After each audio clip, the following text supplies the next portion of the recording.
এইখানে যে এত বড় একটা এম্পায়ারই বলা যায় স্যারের, যে ঢুকতেই যে সেলুনের একটা এনভায়রনমেন্ট আপনি কলকাতার বড় বড় সেলুনে লুকসেও পাবেন না।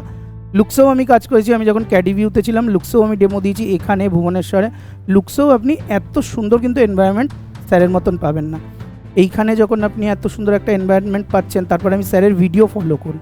প্রথমে তো লুকসের ওপর, কারণ যখনই দেখুন আপনাদের যখন পড়ানো হয় যে স্যালনে গেলে আমাদের কীভাবে থাকতে হবে, স্যালনকে কীভাবে রাখতে হবে, যখন স্যালন এত সুন্দর হবে তারপরে আমি স্যারের ভিডিও চালু করি দেখা। তো ভিডিও যখন চালু করি দেখা, তখন আমি বুঝতে পারি যে না, স্যারের শেখানোর কিন্তু একটা ব্যাপার আছে। দেখুন আপনাদের শেখার ব্যাপার আছে, আপনাদের থেকে আমারও শেখার ব্যাপার আছে। তো স্যারকে যখন আমরা এরকম অনেক পেজ ফলো করি যাদের কিন্তু আমরা দেখে একটু শিখতে পারি, তাই জন্য আমরা নতুন নতুন জিনিস ফলো করি। আর যারা ভালো শেখায় তাদের থেকে আমরা তাদের কীভাবে কথা বলছে তারা, সেইটা আমরা নেওয়ার চেষ্টা করি, বা সে নতুন কি বললো সেটা আমরা সবসময় চেষ্টা করি। তো স্যারের থেকে কিন্তু আমি অনেক কিছু শিখেছি, এইটা আমি বলতে পারি। Are you guys lucky.